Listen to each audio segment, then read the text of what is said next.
제가 종을 만들고 돈을 댄 거는 1957년에 처음에 못 모르고 팔촌 형님이 스승인데 몸이 안 좋아가지고 첫번에 손을 댔다가 2년 후에 군대 가가지고 63년도에 제대해가지고 그때부터 본격적으로 일한 거죠.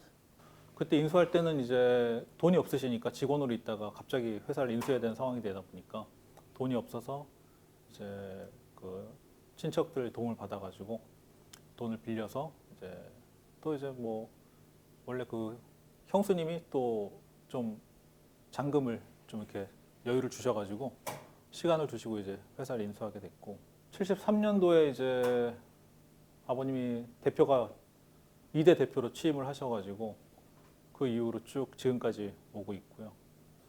우리나라 종 역사에 우리가 종이 문화가 이상하게 된 거는 일본이 36년 동안은 한국을 지배하면서 우리 문화를 자기네 문화로 딱 바꿔놨어. 일본을 가봤는데 우리나라 일본 쪽 만드는 거고 또 달라.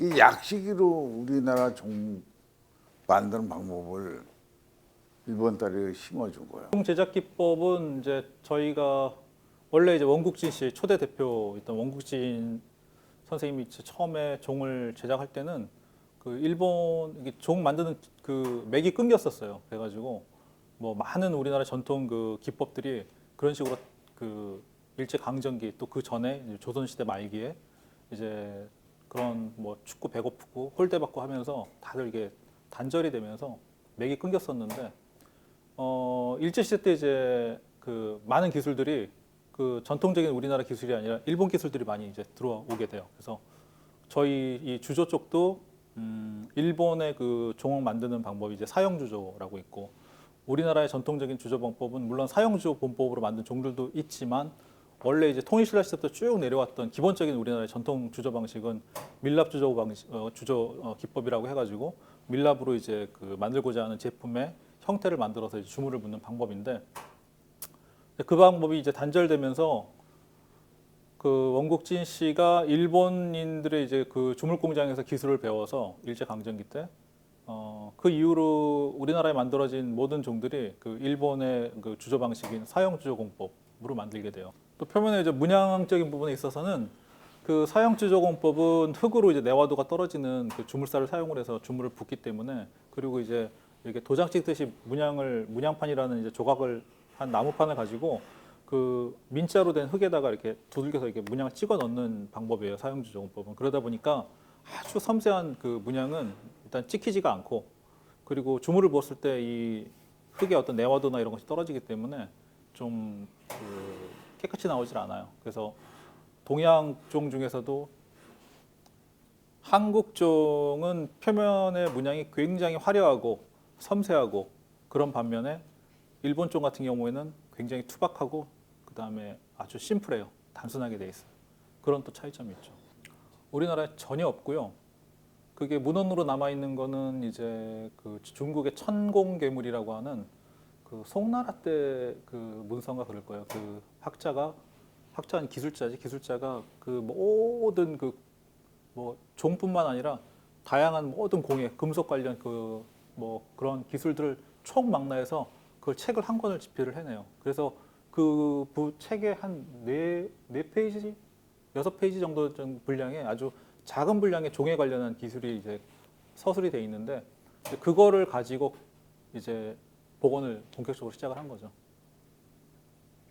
그리고 나머지는 이제 뭐 주물사라든지 배합 뭐 이런 거라든지 용해 방법 이런 거는 이제 기존의 사형 주조공법에서 사용했던 거하고 뭐 많은 부분이 이제 그 비슷한 부분이 많아요. 그래서 내용을 이제 작업하는 부분이라든지 그런 거는 뭐 거의 똑같기 때문에 사형 주조공법을 했던 그 경험과 노하우 그거 플러스 천공괴물 또 외국을 다니면서 습득한 지식 그리고 본인이 그 이렇게 실험을 통해서 얻은 뭐 지식들 그런 거 다 이제 합쳐서 지금 오늘날의 이제 밀랍조공법이 개발이 된 거죠. 그땐 큰 게 없었으니까 조그만 것만. 그러다가 차츰차츰 우리나라 큰 종이 이루어진 게 우리나라 경제가 좋아지면서 73년도에 이후에 많이 이루어졌다고. 지금까지 온 게 대형 종이 이렇게 나오는 게 73년도 후에 나왔다고. 근데 기술이 있어도 우리가 있어도 한참 있다 배운 거지. 보신각종이 최초로 큰 걸 내가 만든 거. 그리고 타양으로 마지막으로 만든 거. 타양이라는 건 흙에 둘러가지고 막 조각을 망치 이렇게 찍었다고. 그 이후로 바꾼 거예요. 그게 대한민국에서 제일 큰 종이었어서. 그게 그 당시에 그게 72년도, 71년도에 만들었으니까 우리 수성도 그만한 걸 못 만들어봤으니까 참 고생 말도 못하지. 부모사 갈 적에는 머리 깎고 고제리에서 큰 팀한테 개 5개 받고 1년 동안을 거기서 살다가 종 만들다가 종 만들까지 하면 바깥에 못 나와. 뭐든지 지금도 크고 작고 간에 떼멀로 붙는 게 제일 위험해. 지금도 마찬가지야. 쇠를 녹여서 틀에 불 적에 굉장히 위험하다. 한꺼번에 먹어야 돼.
종의 이제 생명은 일단 모양이 잘 나와야 돼, 이뻐야 되겠죠. 아름다운 이제 외형을 가지고 있어야 되고, 그러기 위해서 이제 주조 기술이 좋아야 되는 건데, 그 다음으로 이제 가장 중요한 거는 무엇보다도 아무리 종이 아름답고 표면이 깨끗하고 그래도 결국은 쳤는데 종소리가 땡땡거려. 그러면 그 종은 종으로서의 생명을 뭐 다한 거라 또는 이제 아예 생명이 없는 거나 마찬가지, 의미가 없는 거죠. 그 종소리가 굉장히 중요한 거고, 그러면은 뭐 우리나라의 종소리가 다른 그 주변의 아시아의 그 범종 국가들하고 비교했을 때 어느 정도의 수준이냐. 그 보면은 우리나라의 종이 일단 구조적으로 아까 말씀드린 역항아리형으로 생겨서 구조적으로 일단 좋은 소리가 나고 울림이 오래 가게끔 설계가 돼 있는 것 같아요. 그래서 예전부터 우리나라의 종소리는 뭐 좋은 걸로 평가가 돼 있고, 왜냐면 이제 지금 우리 현존하는 그 최고의 종이라고 생각하는 그 성덕대왕 신종, 에밀리 종으로 잘 알려진 그 종이 세계적으로도 좋은 종이라고 이미 그 평가를 받고 있거든요. 그리고 지금 또 현대에 들어서도 우리가 만들고 있는 종들이 외국에 나가서도 소리가 되게 좋다라는 평가를 받고 있고, 또 그렇게 해서 수출이 되고 있고, 그래서 그런 모든 봤을 때 일단 한국 종이 소리에 있어서 굉장히 잘 설계되어 있는 종이고, 또 설계 그 설계도 뭐 형도 중요하지만 사실 중요한 건 이제 합금 비율이거든요. 그 구리와 주석의 그 이원 합금인데 구리와 주석을 몇 대 몇으로 이제 합금을 하냐에 따라 종소리가 전혀 틀려져요. 그래서 그런 합금 기술 그런 것도 이제 우리가 많이 그 옛날부터 외국보다는 좀 앞서 있었지 않나라는 생각을 하고 그리고 이제 요즘에 그 얘기를 하자면은 한국이 지금 전 세계적으로 종의 주조 기술부터 소리까지 최고라는 평가를 받고 있는데 그 종소리에 있어서 이제 그 최고라는 평가를 받고 있는 건 사실은 그 종 설계와 구조 설계와 합금 기술이에요. 그 두 가지가 잘 매치가 됐을 때 최고의 종소리가 나는 건데 그러면 요즘 근대 우리 그 종소리가 왜 그 국제적으로도 이렇게 인정을 받느냐 하면 저희 그 아버님이 이제 1978년부터 한국 범종 연구회라는 이제 그 연구 단체를 만들어 가지고 그때부터 종소리도 무장에 대해서 계속 연구를 해왔거든요. 그래서 그 전 세계적으로 범종 연구 그 단체가 아마 범종 연구회 한국 범종 연구회가 아마 세계 최초인 걸로 알고 있고 지금도 활동을 하고 있어요. 이제 범종학회라는 이름으로 활동을 하고 있고 지금 그걸 통해서 이제 어떤 기술이 개발이 됐냐면 예전에는 이제 종을 만들었을 때 종을 땅 쳐서 종이 이제 그 동양의 범종은 맹놀이라는 게 있어야 되거든요. 맹놀이라는 게 웅웅웅 하면서 이게 파동을 치는 건데 옛날에는 종을 만들어 가지고 종을 땅 쳐서 웅웅 이게 있으면 좋은 거고 땅 쳤는데 웅 하고 가도 어쨌든 종의 소리가 울리니까 그냥 납품을 했어요. 뭐 그걸 다시 재작업을 해서 다시 주조하기에는 비용이 너무 많이 들어가기 때문에 근데 그거를 이제 이 범종학회에서 그 서울대학교 연구진들이 기술진들이 어떻게 개발을 했냐면 종의 내부를 이렇게 깎아가면서 계속 그 종을 쳐가지고 그 맥놀이를 이렇게 만들어내는 기술을 개발을 한 거예요. 뭐 아무데나 깎는다고 그게 되는 게 아니라서 종을 쳐보고 그 데이터를 수집을 해서 그걸 분석을 해서 이 종이 여기를 어느 정도 갈면 되겠다는 이제 그런 이제 데이터가 나오면 그걸 토대로 이제 깎아야 되는 거예요. 막 깎는다고 되는 게 아니고 그렇게 해서 지금 시민의 종이라든지 뭐 군민의 종이라 국가에서 만든 큰 종들은 이제 그 기술진들이 그 용역을 맡아가지고 저희가 종을 제작을 하면 와서 음향 테스트를 해보고 꽝 쳐서 이제 맥놀이가 잘 안 울린다 그러면 내부를 이렇게 깎아가면서 또 쳐보고 또 깎고 또 쳐보고 이런 식으로 해서 음향을 맞춰가거든요. 그런 기술이 전 세계에 우리나라밖에 없어요. 그래서 그 한국 범종 연구회에서 이제 학자들과 그 저희가 같이 이렇게 공동으로 연구를 해서 그런 이제 전 세계에 없는 기술을 우리가 개발을 했기 때문에 이 맥놀이가 그 동양 범종에 있어서는 생명인데 그게 없는 종을 깎아서 그걸 있게끔 만들어준다는 건 엄청난 기술이거든요. 저는 형태를 조형하는 데 있어서 좀 제가 좋아하고 중요하다고 생각하는 것들이 좀 금속에서 올 수 있는 팽만감들이나 그런 금속이 가지고 있는 무게감 그런 것들을 좋아하는데 그런 것들을 표현하는 데 있어서 뭐 교감이라는 주제로 작품을 이어나가고 있습니다. 저는 금속에서 오는 좀 차갑다는 이미지들이 있는데 저는 금속에서 이렇게 유기체들의 그런 유기적인 표면들이 조금 어떻게 보면 금속이지만 따뜻함을 좀 느꼈고 제가 표현하고 싶은 것들은 좀 따뜻한 느낌을 표현해내고 싶었는데 그런 것들에서 뭐 동물이나 뭐 사람, 사람과 동물 이런 식으로 그 생명체들끼리 이렇게 교감하는 행위에서 조금 따뜻하다는 이미지를 느껴서 교감을 통해서 작품을 제작하고 있고 그런 둘이 맞닿아서 손을 잡는다거나 아니면 둘이 부둥켜 안고 있다거나 아니면 여러 형태들이 나열해 가면서 좀 뭐 사람들이 줄지어서 어디 뭐 이렇게 단체 활동을 하고 있다거나 이런 것들을 반복적으로 해서 율동감을 주고 금속으로 좀 따뜻함을 표현하려고 하고 있습니다. 그래서 형태적인 특징들로는 저는 좀 대칭이 되거나 좀 반복되는 형태들로 작업을 하고 있습니다.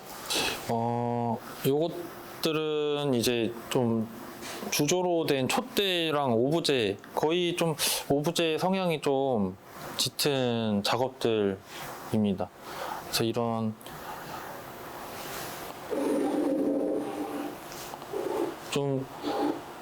이런 식으로 손을 좀 맞잡고 뭐 포옹하는 이미지들을 좀 표현한 작업들이 있고, 얘네는 좀 사람들이 이렇게 무리를 지어서 이렇게 갈 때 좀 그 이미지들을 표현하려고 했고, 약간 좀 그 물고기들이 떼지어 가는 형태들을 조금 더 표현했습니다.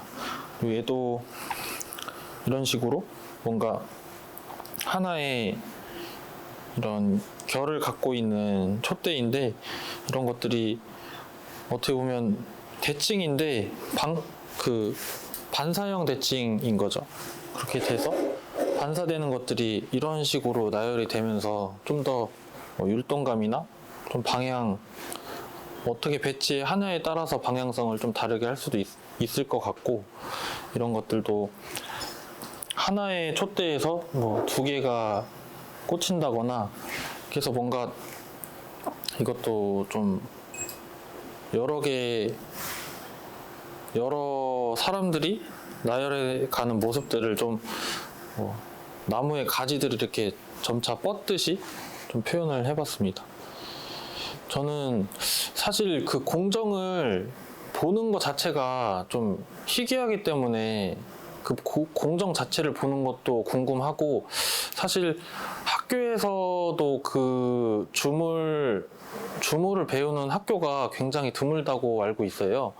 그래서 저도 듣기로만 듣고, 또 업체 사장님들 옆에서 이렇게 또 있기가 좀 바쁘신데 죄송하니까 그 과정 자체를 실제로 본 적은 거의 없는데, 이 공정 자체를 직접 하시는 과정을 보는 것도 저는 공부가 굉장히 많이 될 것 같고, 저도 밀랍 주조를 공정이라도 좀 보고 싶고 좀 배워보고 싶기도 하고 한데, 사실 할 수 있는 뭐 업체나 기회가 많지 않기 때문에 저도 모래주조를 하면서도 좀 제한되는 부분들, 이렇게 모래에 넣고서 다시 그 원형을 빼야 되기 때문에 걸리거나 다시 뺄 수 없는 형태면은 제가 형태를 조형할 수가 없기 때문에 그 밀랍주조에 대해서 관심을 항상 많이 갖고 있었는데, 이번 기회로 뭐 제가 직접 그 과정들을 다 해보거나 배우지 않더라도 그 과정 자체를 제가 옆에서 볼 수만 있어도 저한테 공부가 굉장히 많이 될 것 같습니다. 네. 저는 요번에 풍경을 제작해서 좀 이렇게 좀 여쭤보려고 하고 있는데, 제가 종은 아직 제작을 해보지 않아서 어떤 것들이 뭐 형태가 뭐 이런 것들은 소리가 어떻게 나오고 뭐 두께는 어떻게 되는지 아직 몰라서 기본적인 형태적인 것만 가지고 왔었고, 그리고 제작을 네, 기본적인 모델링을 좀 해왔습니다. 그래서 이게 뭐 이 형상이 뭔가 의미하는 게 있어요? 이 종의 기본적인 형상은 전 좀 흐르는 듯한 유기적인 형태를 종에는 좀 표현을 하려고 했고, 풍경은 보통 기본적으로 이런 수행자들을 위한 것들로 알고 있어서 좀 물고기들이 잠잘 때도 눈을 뜨고 잔다. 그래서 수행자들도 그런 좀 마음가짐으로 수행을 한다는 것들을 좀 보고서 좀 이렇게 약간 물고기들의 단순한 형태의 선만 가지고 이런 체인에 네, 딱 물고기라고 하기엔 이거를 주물르는데 뽑기가 네, 그래서 이게 나올지 잘 몰라서 철도로 해야 돼. 네. 철로 해야지. 꾸겨서 만들어야지. 아, 네네. 주물러는 안 돼. 네. 그래서 가늘어가지고 만약에 이게 주물로 나오지 않으면은 이 부분은 석고 매몰해서 하는 금속 그 장신구 하는 주물에 제작을 하고 요거 이 종은 이렇게 어떻게 제작을 할 수 있을지 해서 그래서 좀 간단한 형태로 이런 평면적인 형태로 일단 주물을 뽑고서 이거를 손으로 구부린 다음에 계속 연속적으로 네, 조립해 나아가는 그래서 그럼 재질도 이거는 되게 연한 재질로 해야 되겠네. 통으로 해야 돼. 네, 네 동으로 생각하고 있습니다. 그래서 끈은 여기다 주물러. 네. 그리고 이런 좀 대칭에서 벗어난 형태들이 소리에 영향을 좀 끼치는지도 좀 궁금하고 저는 이거를 모델링 할 때 기본적으로 다 같은 두께로 돌리긴 했는데 뭐 어느 부분에서 좀 아이 그건 상관없어. 상관없나요? 네. 외형만 주면 두께는 우리 우리가 외형이 중이지 이거는 아 그럼 내형은 따로 본이 없어도 이거는 되나요? 아 초로 두께지. 이 외형만 주면 안에는 우리가 적당하게 소리 나게끔 왁스를 가지고 저희가 그 두께 조절을 해요. 여기 철식 같은 경우에는 이제 그 열에 강한 뭐 스테인리스나 네. 그런 재질로 고리를 만들어 가지고 네. 밀랍형 뽑아놨을 때 이제 거기다 이렇게 심어가지고 코팅을 해서 나중에 종을 본 다음에 이 털어내면 나오기 때문에 아니면 뭐 나중에 여기다 피스를 나사선 만들어가지고 네. 돌려서 심어도 되고 네. 그거는 큰 문제는 안 될 것 같은데 이게 이제 주물로 뽑아내기는 이게 좀 어렵죠. 네. 그래서 이건 통으로. 네. 제가 그 청동으로 주물을 작업을 하시는 걸로 알고 있는데 뭐 제 생각엔 황동이랑 색감이 비슷할 거라고 생각을 하는데 네 많이 차이가 날지도 좀 저걸 차이는 만든 나지. 건데 네. 차이는 나지. 아 네네. 근데 그 색을 만들면 된다. 아 네네.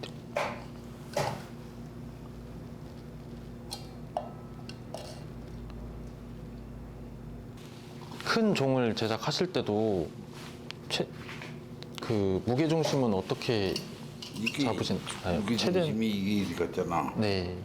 이게 이리 무겁게 만들. 아, 네. 최대한 들어서 이 센터를 네. 이 꼴에 이리 갔잖아. 아, 네. 그다음에 이리 가. 이게 이렇게도 무게 중심이 잘못될 수 있지만 이렇게도 될 수 있거든요. 아, 그러니까 네. 이게 동서남북이 다 이게 무게 중심 센터가 딱 맞아야 되기 때문에 네. 중심에 이걸 중심에다. 아, 네. 그런 것도 좀 고려해서 이걸 디자인을 해야 돼요. 아, 네. 그다음에 여기 이게 풍경이면은 물고기처럼 바람판 같은 게 있어야지 네. 흔들려서 소리가 나거든요. 아, 네. 이렇게 이런 구조를 만들면 네. 바람이 그냥 다 지나가서 얘를 추를 흔들지 못해. 그러면 이게 껍데기만 종이지 네. 하는 소리가 나지 않지. 이게 줄을 달아야지. 물고기 모양을 이렇게 넓게 한 이유가 뭐냐면 네. 바람이 부딪혀서 얘가 흔들려서 안에 있는 십자추가 흔들리면서 이게 종이 부딪히면서 소리를 내는 거거든요. 네. 이런 식으로 이제 바람의 저항을 거의 안 맞는 형태로 만들어 버리면 네. 그냥 바람이 다 지나가 버리니까 그냥 이대로 그냥 계속 서 있는 거지. 종으로서 의미가 없는 거지. 그래서 밑에 쪽에는 바람의 저항을 받을 수 있게 넓으면서 또 네. 얇은 소재로 해야 돼. 이게 두꺼우면 무게가 이제 무거우면 네. 바람이 웬만한 바람 부르면 얘가 움직이질 않거든요. 무게 때문에. 그러니까 대부분 보면 이제 얇은 동판이나 환동판으로 이렇게 네. 물고기 모양으로 많이 만들잖아요. 제가 요번에 제작한 풍경 시리즈 중에 첫 번째 풍경인데 지금은 몰딩 작업을 위해서 두 개로 나눠져 있는데 원래는 네. 이렇게 연결되어 있는 형태입니다. 그래서 이 풍경은 하나의 줄기 유선의 줄기에 종이 맺혀 있거나 열려 있는 형태로 제작을 해봤어요. 그래서 좀 이런 식으로 물결치는 방향성을 좀 주기 위해서 이런 선에 종이 달려 있는 형태를 제작해 봤고, 좀 짧은 수 있는 이런 결들을 풍경에 달려 있는 이쪽에 있는 바람을 받아서 종을 쳐줄 수 있는 설탁 부분을 좀 더 길게 뽑아서 좀 제가 표현하고자 하는 이런 선의 방향성들을, 물결치는 방향성들을 더 연장선을 줘서 표현해 보려고 합니다. 이게 이 상태에서 네, 무게중심이 맞으면 네. 얘가 똑바로 쓸 거란 말이에요. 네, 거의 섰잖아, 그죠? 네, 이제 얘가 붙었을 때 또 섰는지 안 섰는지를 봐야 되니까 네, 나중에 이걸 왁스를 뽑을 거란 말이죠, 그죠? 네, 네. 왁스를 해서 성형해서 이제 붙일 거예요, 네. 그죠? 이렇게 해서 이렇게 뭘 껴가지고 왁스해서 이렇게 들어보는 거야. 네, 이렇게 걸어보면 얘가 이렇게 돌아가든지 하면 이제 무게중심이 안 맞는 거잖아요. 네, 그때는 뭐 이 붙이는 위치를 바꾸든지 얘를 약간 각도를 틀든지 네, 이런 식으로 이렇게 틀면은 무게중심 맞출 수 있잖아요, 그죠? 이렇게 네. 빼든지 네, 그렇게 해서 이제 무게중심 맞춰야 돼요. 네, 그래서 이렇게 고리를 걸었을 때 왁스가 똑바로 서면 네. 주물도 똑바로 서요. 방법은 여러 가지가 있을 것 같아. 그러면 뽑아두고. 그거를 먼저 뽑아가지고 네, 얘를 작업하기 먼저 뽑아서 네. 걔를 한번 달아봐요. 네, 네. 달아서 이렇게 들어보면 네. 어차피 얘 왁스 무게나 이게 쇠 무게나 밸런스가 거의 그러니까 그 밸런스가 맞으면 예. 되지 않을까. 그런 부분 많이 생각을 하고, 또 이쪽 전통工예 하시는 분들이랑 뭐 어떤 식사나 술자리가 있으면 그런 얘기 많이 하죠. 네. 그리고 많은 분들이 그 공감을 하세요. 그러니까는 그냥 정체되어 있는 그 전통 기법의 어떤 보존, 그것뿐만 아니라 플러스 알파로 계승, 발전이 있어야 된다고 이제 생각들을 많이 하고 계시고, 그래서 이제 젊은 지금 2세, 3세들을 중심으로 이제 그런 지금 작업들이 많이 이루어지고 있는 걸로 알고 있고, 저희 종 쪽에 있어서도 이제 뭐 밀랍주조공법이라고 하면 지금 전통 기법을 그대로 승계해서 계승해서 지금 그 우리가 종을 만들고 있느냐, 그건 아니고 이제 뭐랄까 그 전통 기법의 어떤 그 보존, 계승을 위한 그 행위도 하면서 또 이것을 발전시켜서 우리가 사업을 해야 되는 거잖아요. 이게 물건을 만들었을 때 전통 기법으로 만든 물건과 우리가 새로 더 업그레이드 시켜서 만든 물건의 그 두 가지의 퀄리티를 봤을 때, 새로 우리가 기술을 더 업그레이드 시켜서 만든 제품이 훨씬 퀄리티가 좋다 그러면 소비자들이 봤을 때 어느 걸 살 거냐 얘기를 했을 때 당연히 좋은 물건을 사게 되지, 어떤 과정으로 만들었느냐보다는 결과물이 중요한 거잖아요. 소비자들이 봤을 때. 그러면 사업적으로 봤을 때 또 지금 이제 글로벌해져서 이 전통 어떤 그 공예라든지 이런 그 사업도 그냥 단순히 우리 국내에서만의 어떤 경쟁이 아니라 이제 중국이라든지 일본이라든지 뭐 하면 이제 유럽하고도 이제 경쟁을 해야 되는 이제 그런 상황이 지금 계속 오고 있잖아요. 근데 그런 상황에서 우리가 이 전 세계의 어떤 공예인들과의 싸움에서 살아남으려면 그냥 전통이니까 좋으니까 그거 계속 그대로 물건이 잘 나오든 안 나오든 전통이니까 그대로 계승하는 것보다는, 그거는 계승은 계승대로 해야 되는 거고, 그거를 그대로 맥이 끊기지 않게끔 오늘날의 그 밀랍주공법이 없어졌다가 다시 재현을 해놨는데 이걸 또 다시 소멸시키면 안 되니까 그 맥은 또 계속 우리가 계승을 하면서 또 더 발전시킬 수 있는 거, 소재라든지 뭐 방법, 도구 이런 거를 더 발전을 시키면 더 글로벌한 이제 세계 시장에 나갔을 때 경쟁력이 생기는 것이 아닌가.